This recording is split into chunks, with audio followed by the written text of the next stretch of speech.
BONEEBOARD. The B-One Carbon Hercules, formerly known as the B-One Carbon AT, has one of the biggest battery capacities for this type of board. It uses the latest Hobbywing ESC, which is more powerful than any of the dual motor ESCs used in the uphill comparison from earlier this year. Also, B-One has implemented a workaround for these double kingpin trucks to make them more stable, but does it actually work? Keep watching to find out.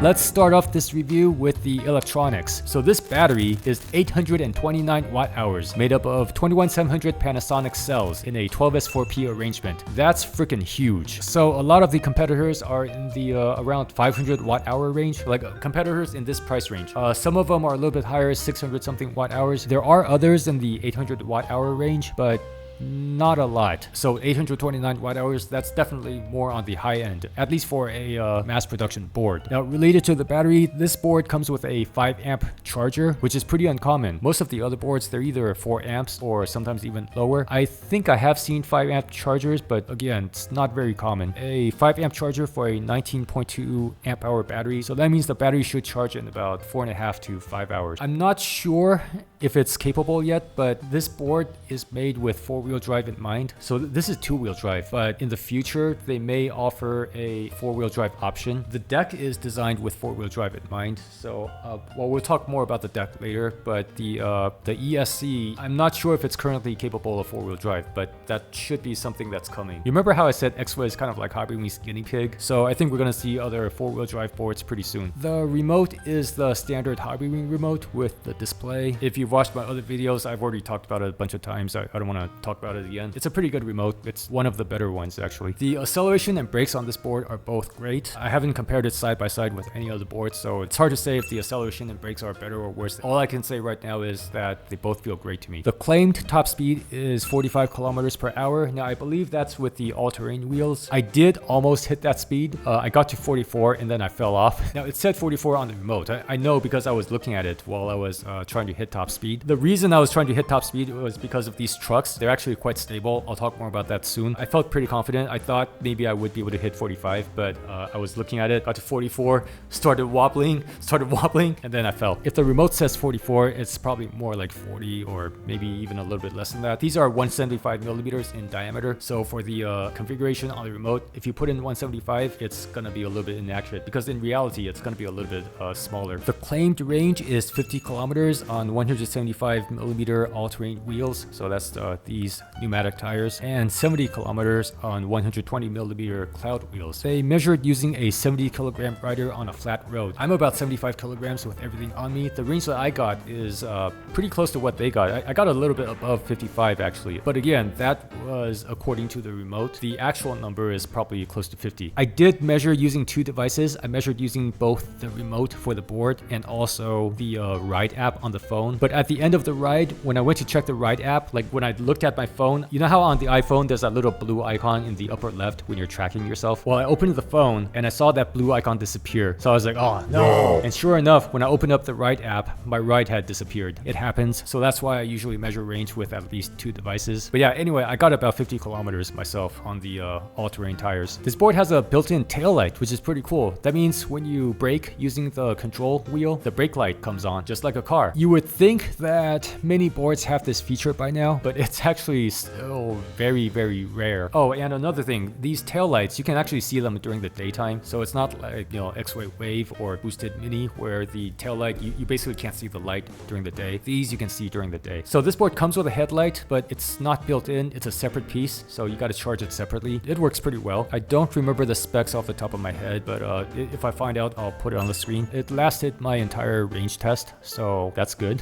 Okay, let's move on to the skate parts, starting with the deck. All right, some of you might have noticed that this deck looks a lot like the EOVen deck. I don't have an EOVen at the moment, so I can't compare them side by side, but I've looked at the pictures and they look very, very similar. Beyond just being inspired by the EOVen, they're like almost exactly the same, but not exactly the same. Anyway, this deck is 101 centimeters and it's made of carbon fiber and it's very flat. like very flat. There is a bit of a concave on the edges, but just a little bit. Well, maybe more than a little bit, but like you don't feel it that much because this deck has foam grip tape, and the foam grip tape, they don't go up all the way up the edges. So the height of the foam grip tape is just only a little bit lower than the tip of the edge. You know what I mean? The width of this deck, I don't know, I gotta measure it. I'll put it on the screen. But yeah, it's pretty wide, and the middle is flat. So okay, so it's a tub concave basically. It's flat in the middle and the edges come up a little bit. But when you're riding it, you don't really, like I said, you don't really feel the edges, especially if you put your feet pointed forward. So like some people ride with their feet like this. I normally ride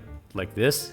I hope this makes sense to you. So I don't really feel the edge of the deck. The benefit is that this is really comfortable. I was able to do the entire 50-kilometer range test without my feet getting uncomfortable. My knees got uncomfortable, my knees got tired, but my feet felt fine. Oh, by the way, this is a stiff deck. Obviously, for me, that's totally fine. I actually prefer a stiff deck. This deck is designed with four-wheel drive in mind. There's this metal plate here in the front because you could take that off and put in a second ESC. The trucks, these trucks are interesting. So most double kingpin trucks on the board side, for every kingpin, for all four of the kingpins, they normally use barrel bushings, like regular longboard size barrel bushings. But in this case, they're using short barrel bushings with, I'm not sure what to call it, but like with a bushing riser or a bushing spacer, whatever you want to call it. But it's a hard piece. I don't know what the material is, like aluminum or something. It's not urethane. It's just a hard piece. I guess what that does is it reduces the amount that those bushings can lean or compress. So the board side bushings, they don't lean as much as on normal double kingpin trucks. So that in turn makes these trucks more stable. At first, when I saw this, I was pretty skeptical because, I don't know, I was just skeptical. But when I rode it,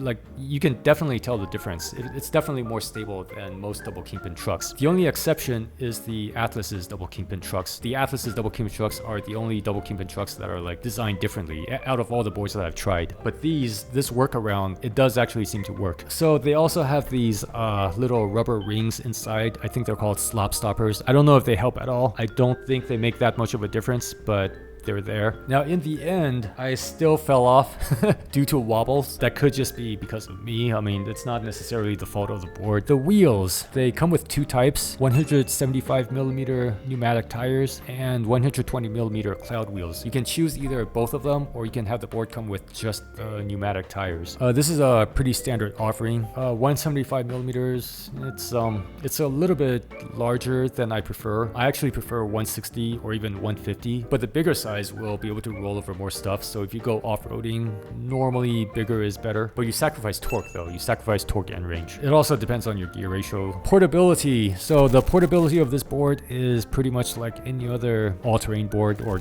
this type of all-terrain board, like the relatively portable all-terrain boards. It's 13 kilograms, very similar to other boards this size, 101 centimeters long, so you can just pull the front truck if you don't want to carry it. The appearance, it looks very much like an EOVen. I just gotta say it because it's so obvious, but yeah, it looks like an EOVen. I actually like this grip tape design a little bit better. I like that it's using gold base plates, at least something different. Gold bushing risers, gold washers, gold nuts. Everything else is black. The logo is yellow. It looks all right. It's I don't know, I don't have too much to say about that. Overall, pretty good looking board, I think. The after sales service. So this board comes with a 6-month warranty for manufacturer's defects. They ship out of China. Getting any kind of after sales service, you just gotta email them, and whatever parts need to be replaced, they send you parts. So yeah, after sales service is similar to any other company that only ships from China. So overall, this is a pretty good board, but should you get this board? So you may want to get this board if you want a board that has very long range. 829 watt hours, that's a lot.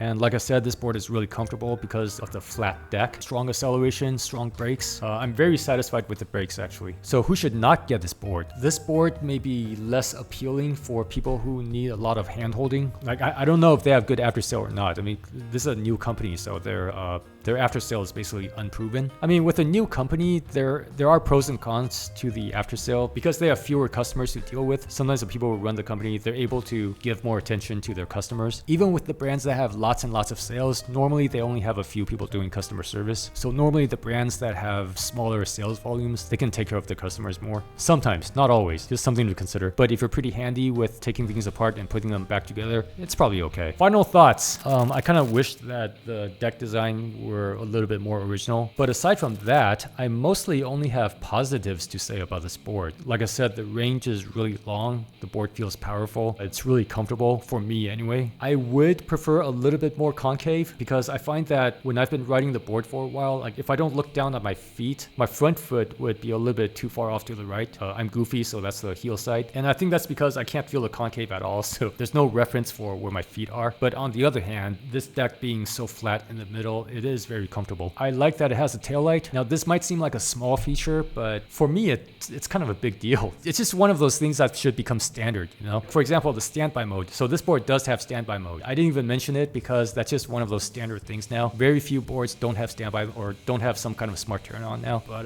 this board has it. This board is about $1,700 for the 2-in-1 version, meaning you get both types of wheels, and $1,600 for the all-terrain version. Pretty good price, especially considering the size of the battery, the battery capacity. Let me know what you think. Leave a comment. If this video was helpful, please give it a like.